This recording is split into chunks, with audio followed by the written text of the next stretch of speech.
Good morning to all of you. मैं Bhushan sir from Champaran Bihar. मैं उम्मीद करता हूं कि आप लोग बिल्कुल अच्छे होंगे, स्वस्थ होंगे, तंदुरुस्त होंगे। मैं आप लोगों के बीच एक टॉपिक लेकर आया हूं जो कि जो बहुत इंपॉर्टेंट है, जो कि जो भारत के हर एक प्रतियोगी परीक्षाओं में पूछ ही ली जाती है। इस टॉपिक का नाम है पाचन तंत्र, जो कि जो पाचन तंत्र के पार्ट 3 है, जो कि इसके पहले वाले पार्ट में ऑलरेडी अपलोड कर चुका है। यदि आप मेरे चैनल पर नए हैं तो सबसे पहले मेरे चैनल पर जाकर ये पड़ी 2 वीडियो उसको जाकर देख सकते हैं।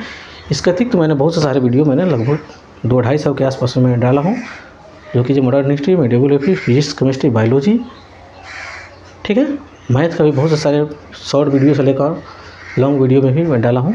अभी जाके देखिए, उसका लाभ उठाइए और साथ ही साथ इस पर ध्यान दीजिए। ये मैंने शुरू किया हूँ जो कि यह है ग्रास नली। जब हम लोग जानते हैं कि ये भोजन जब हम लोग करते हैं तो मुख में जाता है। कहाँ पे जाता है? मुख में।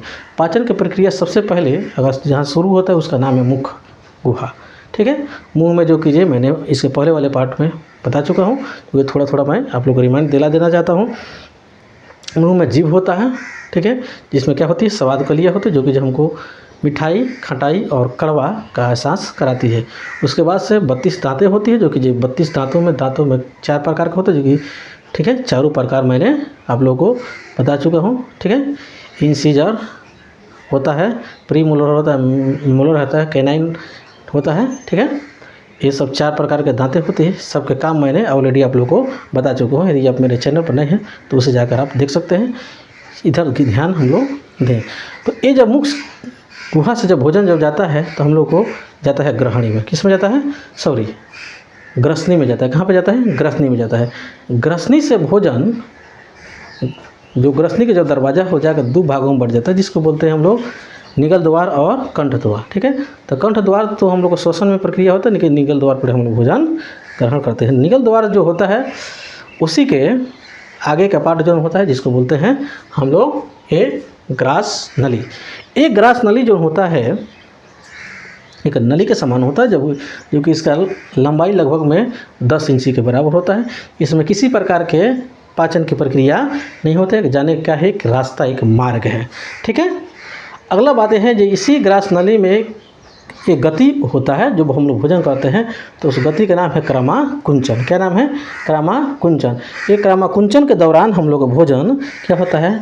हम लोग को आमाशय तक जाता है। अगर क्रमाकुंचन अगर ना हो गए तो भोजन हम लोग को नहीं जाएगा, क्योंकि जैसे हम लोग भोजन जब करते हैं तो लार से सनी भोजन हम लोग को ये निगल द्वार से होते हुए ये क्रमाकुंचन के माध्यम से हम लोग का आमाशय में चला जाता है, ठीक है।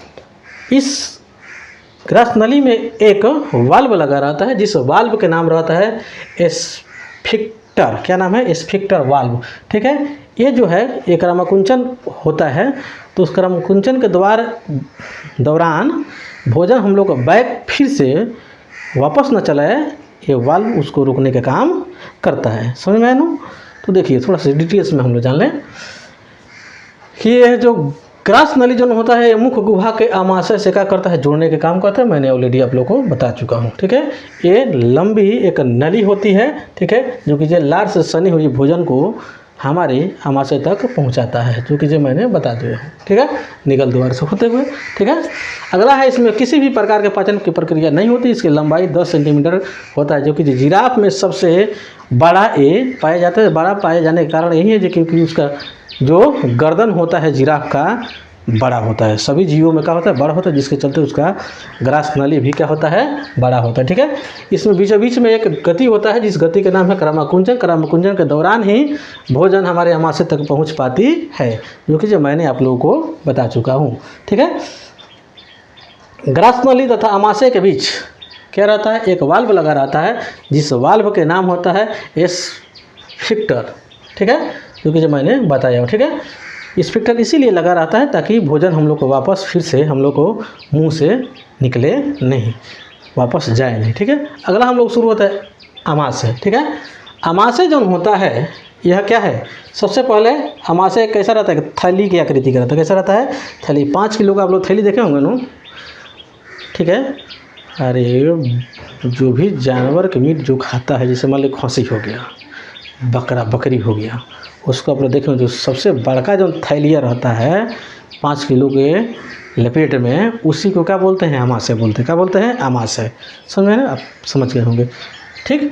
उसको क्या बोलते हैं? अमाशय बोलते हैं। ठीक है, इसमें भोजन क्या करता है? संग्रहित रहता है, ताकि संग्रहित भी रहता है, इसी में भोजन के पाचन के भी प्रक्रिया होते रहता है। ठीक है, इसका आंतरिक जो दीवार होता है जिस कोशिका से बना रहता है उसका नाम होता है म्यूकोसा। क्या नाम रहता है? म्यूकोसा। ठीक है, अमाशय के कितने भाग होता है? 3 भाग होता है। कितने भाग होता है? 3 भाग। एक बोलते हैं कार्डियक, दूसरा का होता है फंडिक, कहीं कहीं फुंडिक भी रहता है, ध्यान दीजिएगा आप लोग। ठीक है, तीसरा का होता है पाइलोरिक। क्या है? पाइलोरिक। अगला हम लोग जाने किसके बारे में? कार्डियक के बारे में। किसके बारे में? कार्डियक। कार्डियक में जो रहता है HCl, जिसको हाइड्रोक्लोरिक एसिड बोलते हैं। ठीक है, ये जो क्या करता है हमारे जो भोजन के दौरान, ये भोजन का तो पाचन करता ही है, साथ ही साथ जो भी बैक्टीरिया हमारे भोजन के दौरान जो चला गया रहता है भोजन के साथ से होकर हमारे अमाशय तक, उसको क्या करता है? मार देने के काम ये करता है, कीटाणु को मैंने मारने का काम करता है। ठीक है, अगला जो है ये कार्डियक, जो ये से क्या निकलता है? HCl जो टायरिन को क्या करता है? प्रभाव को रोकता है। ठीक है, अब कहिएगा सर टाइलिन क्या है? तो ये फर्स्ट वाला पार्ट पढ़िएगा तो आपको जरूर समझ में आएगा ये टाइलिन क्या है। ठीक, अगला है और कीटाणुओं को क्या करता है? मार देता है, या भोजन को अम्लीय बनाता है। ठीक है, क्योंकि इसका स्वाद कैसा रहता है? अम्ल जैसा रहता है, यानी खट्टा रहता है। ठीक है, और इंजाइमों को क्या करता है? क्रियाशील बना देता है। क्या करता है? क्रियाशील बना देता है। ठीक है, अगला है फंडी के बीच के भाग, फंडिक जन होता है। अगला हम लोग शुरू कथी हो रहा है? फंडी। क्या शुरू हो रहा है? फंडी। फंडी के बीच का भाग होता है जिसमें कांटेनुमा एक रचना होता है। फंडिक जन होता है, जो कि जो हमने दूसरा पार्ट बताया है, जो कि पहला होता है कार्डियक। कार्डियक में कुछ नहीं रहता है, HCl रहता है। ये जैसे भोजन हम लोग करते हैं तो HCl क्या होता है? शराब होता है, और जितने ज़्यादा हम लोग भोजन करते हैं उतना ही ज़्यादा HCl का शराब होता है। खास बात यही है कि जितना ज़्यादा हम लोग भोजन करेंगे उतना ही ज़्यादा HCl का शराब होगा, जितने कम करेंगे उतना ही HCl कम होगा। जैसे आप लोग देखे होंगे कि बहुत ऐसे लोग हैं जो कि जब बारात में जाता है, चाहे अपने ही घर पर रहता है, चाहे किसी रिलेशन में जाता है, खाते खाते कुछ ज़्यादा ही खा लेता है। अब उसके बाद से खाता है तो उसके जो ढेकार जो आता है तो कैसा आता है? धुआंने, आप लोग समझ पा रहे होंगे, खट्टा ढकार आता है। तो कहता है क्या है भाई? एसिडिटी हो गया है। ठीक है, क्यों एसिडिटी? क्योंकि उसके एसिड की मात्रा क्या हो गया? बढ़ गया है। वहीं HCl क्या हो गया है? बढ़ गया, यही एसिडिटी होता है। ठीक है, उसको कंट्रोल करने की भी दवा है। अगर आप ज़्यादा आप खा लिए हैं तो आप इनो खा सकते हैं। ठीक है, जिसका फार्मूला होता है MgH के होल टॉक्स, जिसको मिल्क ऑफ मैग्नीशिया के नाम से जाना जाता है। अगर हो सकता है इनो की अगर व्यवस्था आपके पास अगर नहीं है तो आप 2 चीज़ व्यवस्था कर सकते हैं, सोडा व्यवस्था कर सकते हैं और नींबू। सोडा हाथ पर रखिए और नींबू को निचोड़िए और आराम से उसको खाकर पानी पी लीजिए, एकदम इनो को काम करेगा। अब कहिएगा सर जी, जब मान लीजिए हम बारात चले गए तब क्या हुआ? अरे वहीं पर तो सबसे ज़्यादा व्यवस्था है। आराम से जाइए, किसी हलवाइयों को इतना ज़्यादा पोंटिए, इतना पोंटिए जो आपके पोटने में आ जाए। आप समझ पा रहे होंगे। ठीक, और जैसे वो आ जाता है उसके बाद से आप कहिए चाचा चाहे भैया आप हमको थोड़ा सा दे दीजिए सोडा। जैसे वो सोडा देंगे तो वहीं पर आसपास में सलाद ज़रूर बनते हुए नज़र आएगा। वहाँ पर जाइए, आधा टोकरी चाहे 1/4 भाग आप नींबू लीजिए और उसको धक उसमें निचोड़ के चाट जाइए, पानी पीजिए। उसके बाद में बारात को हचौड़ के खाइए। ठीक है, कोई दिक्कत तो नहीं होगा। ठीक है, ये नेचुरली दवा आपको बनकर तैयार हो गई, इनो बनकर तैयार हो गई। ठीक है, अगला देखिए, अब हम पढ़ने जा रहे थे क्या? फंडी। क्या है? फंडी। ये जो होता है फंडी जो होता है, ये जो हम कार्डियक हम लोग पढ़े हैं, जैसे भोजन यानी अमाशय के पहला भाग को कार्डियक और दूसरा का भाग को फंडिक, तीसरा का भाग को क्या बोलते हैं? पाइलोरिक बोलते हैं। तीसरा का भाग को क्या बोलते हैं? पाइलोरिक। ये बीचों बीच में फंडिक रहता है, जिसको फुंडी के नाम से भी जाना जाता है। कहीं फुंडिक मिलता है, कहीं फंडिक रहता है, ऑप्शन के हिसाब से आप चले जाइएगा। ठीक है, अब देखिए इसमें एक कांटेनुमा संरचना होती है, जिस संरचना के नाम है, क्या नाम है? उस संरचना के नाम होता है, उसका काम क्या होता है? ठीक, उसका काम यही होता है भोजन को रोक कर रखना। क्या करता है? भोजन को रोक कर रखने का काम करता है। उस संरचना के नाम है रुचि। क्या नाम है? रुचि। यही रुचि जो होता है जब भोजन हम लोग करते हैं ना, ठीक है, तो भोजन को 4 घंटा अमाशय में रोकने का काम इसी का है। यही 4 घंटा भोजन को, अमाशय में भोजन 4 घंटा रहता है। कितना घंटा रहता है? 4 घंटा भोजन अमाशय के अंदर रहता है। यही रुचि रोक रखता है। वहीं कभी कभी पेट हम लोग का खाली पड़ जाता है, वहीं रुचि का हो जाता है, कभी कभी खड़ा हो जाता है और हम लोग का अमाशय में क्या होता है? चुभने लगता है। जैसे अमाशय में चुभता है तो हम लोग को दर्द महसूस होता है। तो हम लोग कहते हैं खाना की तेजी में व्यवस्था किया जाए, हमारे पेट में कलचूल कूद गया है, हमारे पेट में चूहा कूद रहा है। तब लोग अपना अपना भाषा में अनेकों प्रकार के शब्दों का इस्तेमाल करते हैं, जिसका कौन काम है? ये कौन करता है? रुचि करता है। ठीक है, अब देखिए अगला हम लोग का पार्ट शुरू होता है पाइलोरी, जो कि ये 3rd पार्ट है अमाशय का। ठीक है, पाइलोरिक में जठर ग्रंथि पाई जाती है। क्या पाई जाती है? पाइलोरिक में जठर ग्रंथि पाई जाती है, जिसमें जठर रस निकलता है। किससे क्या निकलता है? जठर ग्रंथि से क्या निकलता है? जठर रस निकलता है। जब जठर ग्रंथि का काम नहीं करती है, जैसे जठर ग्रंथि जब काम नहीं करेगी तो उससे एक प्रकार का रोग होगा, जिस रोग के नाम होता है गैस्ट्रिक। आप लोगों में से किसी के जरूर हुआ होगा। ठीक है, क्योंकि एक कॉमन बीमारी आजकल के हो गया है। ठीक है, गैस्ट्रिक कहते हैं। जठर ग्रंथि में मुख्यतः 3 प्रकार की कोशिकाएं पाई जाती है। कितने प्रकार की कोशिका पाई जाती है? 3 प्रकार की। एक तो होते हैं श्लेष्मा कोशिका। अब श्लेष्मा कोशिका के बारे में जानें। यह क्या करता है? म्यूकस का स्राव करता है। क्या करता है? म्यूकस का स्राव करता है। ठीक, अगला देखिए, अगला है हम लोग को मुख्य कोशिका। ये क्या कहता है? पेप्सिनोज तथा प्रोरेनिन को नामक एंजाइम का क्या करता है? श्रवण करता है, माने ये छोड़ता है। तीसरा का है भित्तीय कोशिका। भित्तीय कोशिका का क्या काम है? HCl का निर्माण करना। क्या चीज़ का निर्माण करना? HCl का निर्माण करता है। ठीक है, जठर रस में रेनिन तथा पेप्सिन पाया जाता है, जो कि क्या करता है? दूध को पचाने का काम करता है। यही दूध को क्या करता है? दही में बदल देता है। क्या करता है?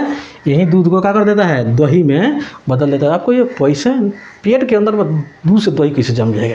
ये हो नहीं सकता है सर जी, झूठ बोल रहे हैं। झूठ नहीं बोल रहे हैं, प्रैक्टिकली बता देते हैं आप लोगों को।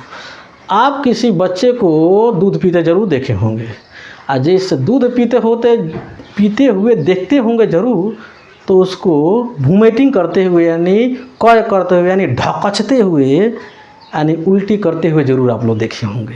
ठीक, जिस भाषा लायक है, जो भाषा आपको समझ में आ रहा है वो आप समझ सकते हैं। ठीक है, अब देखिए जैसे वो बेचारा उल्टी करता है, तो आप तो देखे होंगे अपने महतारी के दूध पी रहा है बेचारा। दूध तो दूध जैसे होता है, लेकिन जैसे उल्टी किया बेचारा, जैसे वोमिटिंग किया, तो दही जैसे कर देता है। लगता है फाटल दूध है, वैसे कर देता है। या कभी आप भी दूध पिए होंगे।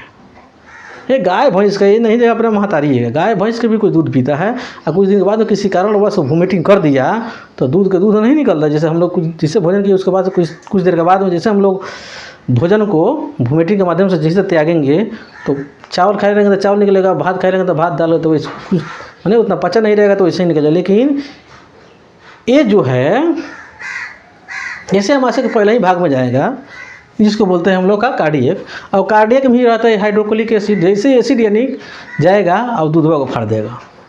अगर दूधवा को फाड़ देगा, यही रेनिन क्या करेगा? दूधवा को फाड़ देगा और फाड़ कर दूध को दही बना देगा। दूध को अगर दही नहीं बनाता ना, रेनिन अगर ना रहता तो दूध को दही नहीं बनाता, हम लोग पचा नहीं पाते। समझ रहा हूँ? मैं उम्मीद करता हूँ कि आप लोग मेरे बातों को अच्छा से समझ पा रहे होंगे। ठीक है, अब देखिए, यह दूध में उपस्थित केसीन प्रोटीन को किसमें बदल देता है? कैल्शियम पारा कैसिनेट में बदल देता है। कौन?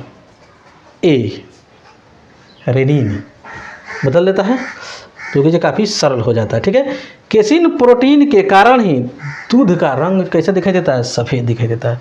किसके चलते सफ़ेद दिखाई देता है? तो केसिन के चलते।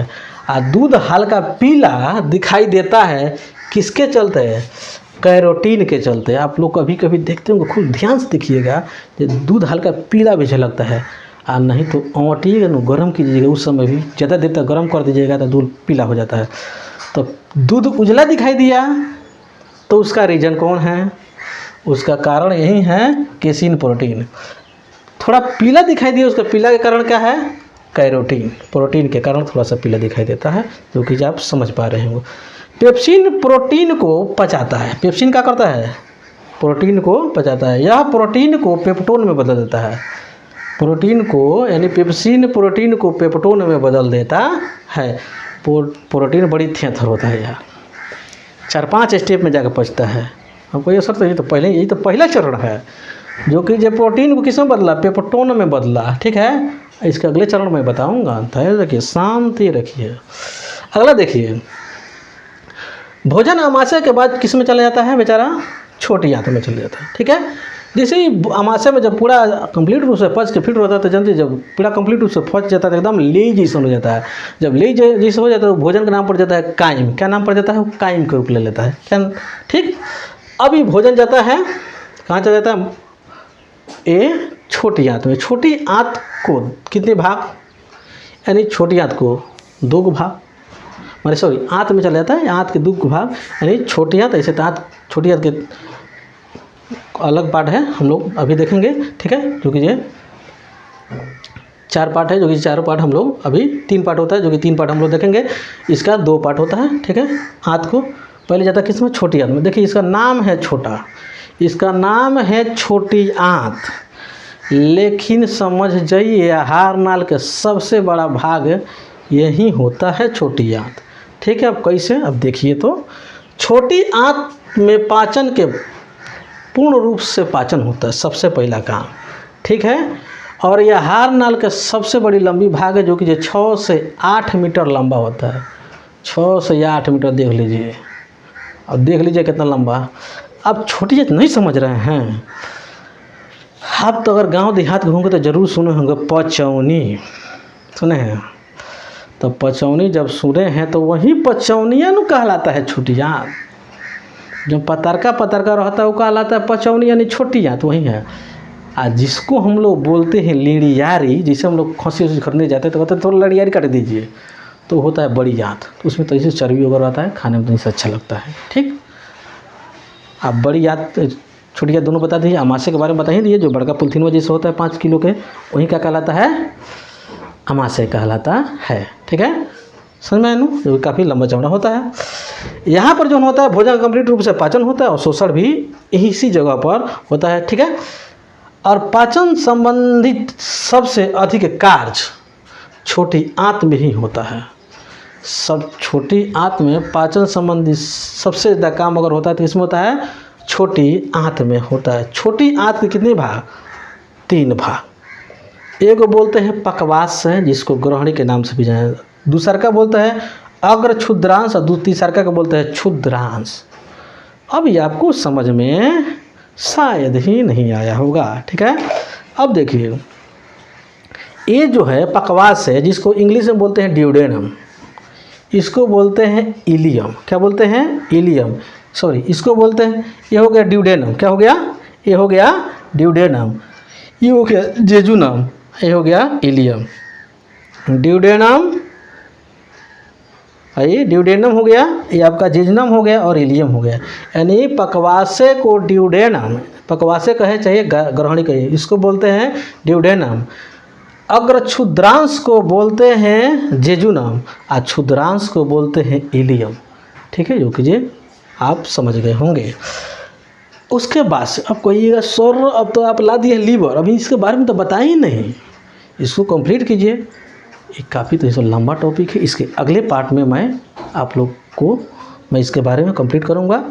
ठीक है, थोड़ा सा इसको भी मैं देखता हूँ। यकृत के बारे में थोड़ा सा हल्का बता के अगले पार्ट में मैं यकृत और इसका जो भी पार्ट है मैं बताने का प्रयास करूँगा अगले पार्ट में।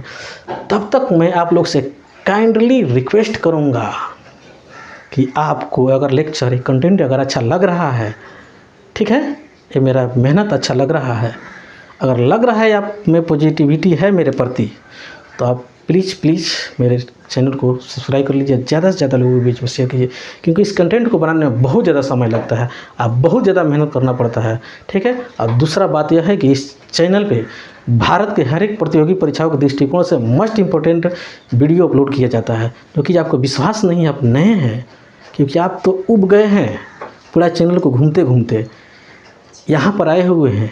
ठीक है, आप थोड़ा और समय दीजिए और जाके मेरे प्रीवियस जो भी modern history, medieval history ancient history, लगभग इसका 150 मैंने वीडियो डाला हूँ, जो कि जो भारत के जो भी परीक्षा में बैठिए तो समझिए 90% जरूर उससे क्वेश्चन आएगा, इतना ज़रूर विश्वास रखिए। फिजिक्स, केमिस्ट्री, बायोलॉजी और साथ ही साथ मैथ का भी बहुत सारे वीडियो मैंने डाला हूँ, जो कि ये काफ़ी शॉर्ट ट्रिक के साथ में, क्योंकि उसको जाकर देखिए।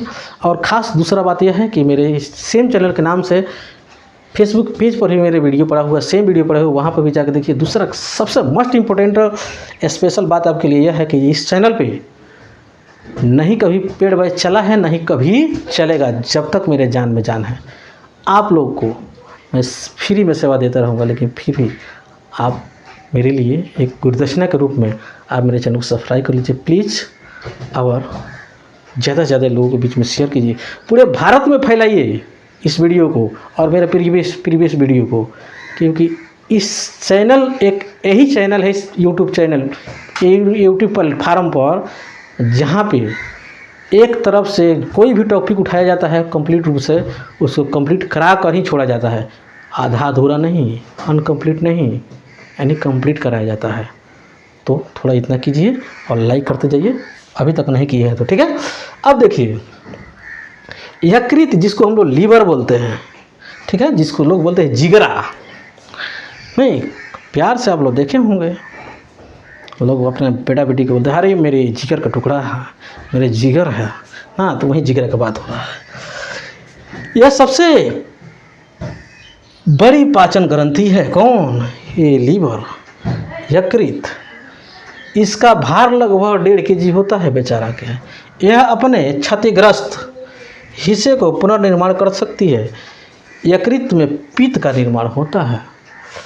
अगर कोई अगर लीवर में हाचाक तना का मार दे छुड़ा नू, हाचाक देना यही पर होता है, कोई मार दे हच देना, अब आपको कच देना, गिरने की ज़रूरत नहीं है, आपको ज़्यादा डरने की ज़रूरत नहीं है, क्योंकि यहाँ पर समझिए इसमें छुरा लग जाने के बाद में भी नू आदमी कुछ होने वाला नहीं है, दावा कराने की ज़रूरत नहीं है। इसमें इतना तगड़ा सेल डिवीजन होता है, इतना तगड़ा सेल डिवीजन होता है कि यह स्वतः अपने आप ही बेचारा ठीक हो जाता है, इसको ठीक करने की ज़रूरत नहीं है। अब फिर कहिएगा सर इसका रोल क्यों पड़ गया? अब इसका रोल इसलिए पड़ गया बाबू, मेरा लाल, मेरे सोना, मेरे चानी, ठीक है, जरूरत इसलिए पड़ गया कि जो अमाशय से भोजन बेचारा आ रहा होता है छोटी आंत के लिए। अब अमाशय में तो आप लोग को अभी बताए हैं, जब भोजन जो होता है अम्लीय होता है, अभी छोटी आंत में आता तो ये रूस जाता है बेचारा, क्योंकि हर एक लोगों को अपने अपना अलग अलग स्वाद की ज़रूरत है। कितना लोग खट्टा खाना पसंद करते हैं, कितना लोग मीठा, कितना लोग तीता, तो ये बेचारे को खटाई पसंद है नहीं, नहीं नहीं हम तो कड़वा खाते हैं, हमको कड़वा पसंद है, जिधर बेबी को बेस पसंद है वही तरह इसको कड़वा पसंद है नहीं। अभी बेचारा का बड़े बेकार बार बार बेबी आ रही है, हट रे। अब देखिए कड़वा पसंद है। अब कड़वा जो स्वाद है किस में रहता है, यानी यकृत जो छोड़ता है जूस, जिस जूस के नाम है, कमेंट करके बताइए पहले फटाक से, क्या नाम है, क्या छोड़ता है? अरे पी तो रस छोड़ता है पागल कहीं, क्या बाइल जूस जिसको बोलते हैं इंग्लिश में। अभी तक टाइप करते रह गए, नहीं टाइप कर रहे हैं, लाइक कीजिए धड़क से। अब देखिए, अब वो जो बाइल जूस जो होता है पित्ताशय में आकर जमा होता है, ठीक है, इसको गॉल ब्लैडर बोलते हैं। वो गॉल ब्लैडर में कभी कभी ससुरा पथरी भी हो जाता है, तो उसका ऑपरेशन करके काट कर डॉक्टर फेंक देता है, ठीक है। वो गॉल ब्लैडर से निकलता है क्या, बाइल जूस, यानी पित्ताशय पित्त निकलता है। और पित्त जो कि कैसा रहता है, क्षारीय होता है, और जो कि अम्लीय के प्रभाव को क्या करता है, समाप्त कर देता है। ये आराम से बेचारे पचाने में क्या होता है, छोटी आंत सक्षम हो जाता है। आज के लेक्चर में मैं इतना ही रखता हूँ। मेरे वीडियो में शुरू से अंत तक बने रहने के लिए बहुत बहुत धन्यवाद। अगर किसी प्रकार का दुख दर्द परेशानी आफत विपद आंधी तूफान आपके लाइफ में अगर आया हो इस वीडियो को देखने के बाद, तो आप मेरे कमेंट बॉक्स खुला हो, आप प्यारा सा कमेंट कर सकते हैं कि सर मेरे लाइफ में ऐसे चुड़ैल आ गई है, मैं उसका भी मैं सलूशन कर दूंगा। और फिलहाल में दूसरा देखिए, मेरे फिर से आप लोग को रिमाइंड दिला देना चाहूँगा जब प्लीज़ अभी तक मेरे चैनल को सब्सक्राइब नहीं कीजिए, ज़्यादा से ज़्यादा शेयर नहीं किए हैं तो अभी से कर दीजिए, लाइक कर दीजिए और मेरे प्रीवियस वीडियो को भी जाकर देखिए, जो कि काफ़ी आप लोगों के लिए बहुत सुंदर हाथों से या सुंदर दिमागों से मैं आप लोगों के लिए बहुत से सारे लगभग 250 के आसपास मैंने वीडियो बनाया हूँ, जो कि काफ़ी मेहनत और काफ़ी काफ़ी रिसर्च के बाद में उस वीडियो को बनाया गया है। और हर एक वीडियो अपने आप में इम्पोर्टेंट है। थोड़ा ध्यान से देखिएगा, ध्यान से समझिएगा, अच्छा से समझ में आ जाएगा। इसके अगले पार्ट में आप लोगों के बीच बहुत जल्द लेकर आ रहा हूँ। तब तक के लिए जय हिंद, जय भारत।